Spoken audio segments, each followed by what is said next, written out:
Assalamualaikum warahmatullahi wabarakatuh. Video kali ini Ibu akan memaparkan materi pembelajaran sejarah kebudayaan Islam yang bertema penaklukan kota Makkah, Fathu Makkah. Yang dimana kali ini akan banyak sekali sejarah penting yang dapat kita pelajari. Jadi, sangat diharapkan anak-anak sekalian untuk mendengarkan dan menyimak materi pembelajaran kita hari ini. Fathu Makkah atau pembukaan Makkah adalah peristiwa penting dalam sejarah Islam yang terjadi pada tahun 630 Masehi atau 8 Hijriah. Peristiwa ini menandai kemenangan umat Islam di bawah pimpinan Nabi Muhammad SAW dalam penaklukan kota Makkah.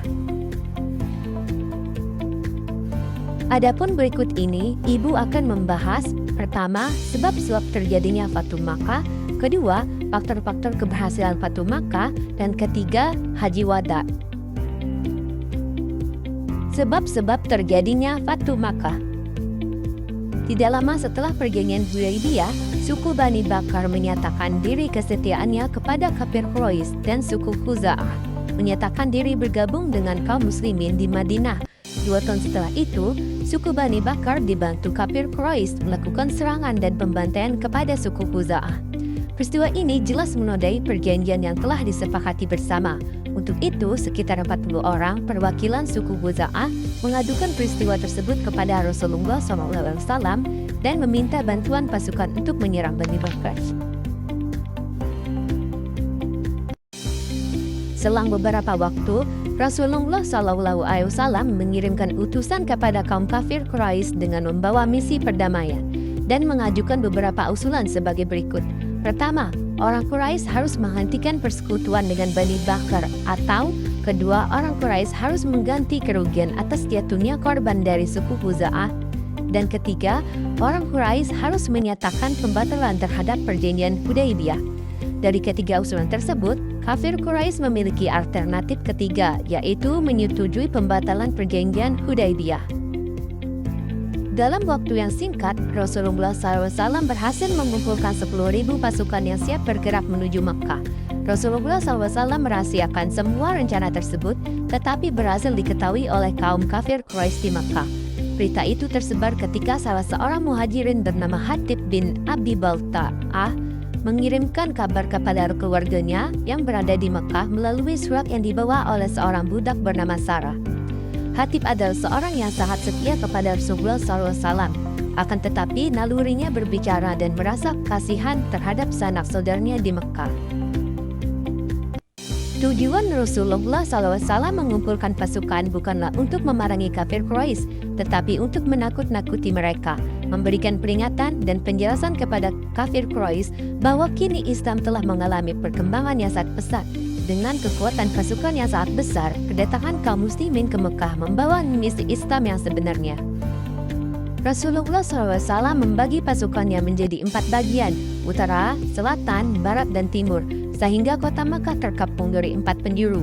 Masing-masing pasukan memasuki kota Makkah mengikuti petunjuk Rasulullah SAW. Hal ini menyebabkan orang-orang kafir Quraisy tidak mampu melawan kekuatan umat Islam yang sangat besar tersebut. Strategi yang digunakan Rasulullah dalam memasuki kota Makkah dengan cara-cara damai membuat simpati orang-orang Quraisy. Selanjutnya, adapun faktor-faktor keberhasilan Fathu Makkah berikut ini. Dalam proses Fathu Makkah, Rasulullah SAW melakukan suatu tindakan yang amat bijaksana, yaitu memerintahkan kepada para sahabatnya untuk tidak merusak dan mengotori kota Makkah dengan perperangan.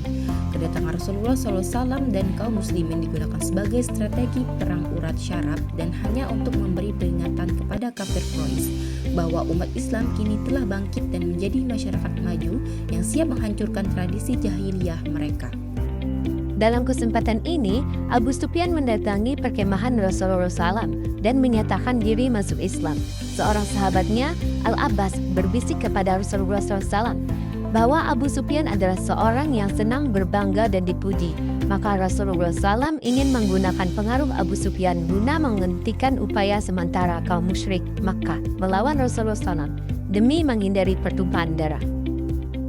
Melihat jumlah kaum muslim yang demikian banyak dengan diiringi suara takbir, orang-orang kafir Quraisy tidak mampu berbuat apa-apa.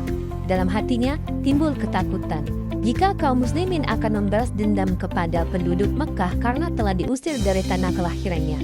Namun, ketakutan itu tidak terbukti dengan sikap kaum muslimin yang memasuki kota Makkah dengan damai dan akhirnya pasukan muslimin memasuki kota Makkah tanpa perlawanan. Dengan memakai sorban berwarna hitam tanpa berpakaian ihram, Rasulullah SAW bertawaf dengan menaiki unta beliau. Ketika itu beliau tidak memaksakan diri untuk mencium Hajar Aswad. Karena yang bertawaf cukup banyak, tetapi beliau sekadar menunjukkannya dengan menggunakan tongkat beliau. Itu sebagai pengajaran kepada umatnya agar tidak berdesakan, apalagi bertengkar dalam upaya mencium Hajar Aswad. Rasulullah SAW enggan memasuki Ka'bah sebelum dibersihkan dari segala bentuk kemusyrikan dan kedurhakaan. Beliau memerintahkan untuk menghancurkan patung atau gambar yang berada di dalam Ka'bah. Setelah bersih, barulah beliau memasukinya bersama Usama, Bilal dan Utsman bin Talhah, pemegang kunci Ka'bah. Dalam kesempatan itu, juga Rasulullah SAW memerintahkan Bilal bin Rabah untuk naik ke atas puncak Ka'bah dan mengumandangkan azan untuk pertama kalinya di Mekah. Setelah penaklukan kota Makkah, manusia berbondong-bondong memeluk Islam pada tahun ke-10 Hijriah. Rasulullah SAW melaksanakan ibadah haji dan itulah salah satunya ibadah haji yang dilakukan beliau bersama 100.000 orang. Materi yang terakhir dari pembahasan Fatu Mekah ini yaitu Haji Wada. Haji Wada adalah haji yang dilakukan oleh Rasulullah SAW pada tahun 10 Hijriah. Ia dinamai demikian karena ketika itu Rasulullah SAW berpamitan dengan umatnya dan menyatakan bahwa siapa tahu aku tidak dapat lagi bertemu kamu semua setelah tahun ini. Rasulullah SAW mendorong kaum muslim untuk ikut berhaji dengan beliau. Rasulullah SAW bermaksud menunjukkan kepada semua kaum muslim bagaimana berhaji yang sebenarnya, sesuai yang diajarkan Allah Subhanahu wa Ta'ala kepada Nabi Ibrahim alaihissalam. Dan yang disyariatkan pula kepada Rasulullah SAW dan umat Islam yang mampu melaksanakannya. Ajakan Rasulullah SAW disambut antusias oleh seluruh kaum muslim yang selama ini sudah memendam rindu dengan Ka'bah. Pada hari Sabtu tanggal 25 Zulqa'dah tahun 10 Hijriah, setelah sholat zuhur 4 rakaat di Masjid Nabawi dan menyampaikan beberapa tuntunan berkaitan dengan ibadah haji, Rasulullah SAW beserta rombongan berangkat menuju Zulhulaifah yang merupakan mikot penduduk Madinah. Pada hari ke-8 bulan Zulhijjah, yaitu bertepatan dengan hari Tarwiyah, beliau berangkat menuju Mina dan sholat 5 waktu di sana.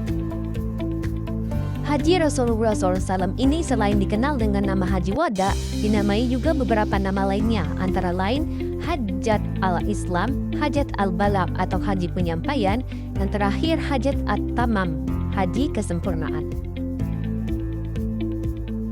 Nah, itu tadi adalah penjelasan dari materi penaklukan Fatun Makkah. Ibu sangat berharap anak-anak sekalian dapat memahami apa yang telah Ibu sampaikan. Ini saja penyampaian materi yang dapat Ibu sampaikan. Maafkan apabila ada kesalahan kata dalam penyampaian. Ibu ucapkan terima kasih. Wassalamualaikum warahmatullahi wabarakatuh.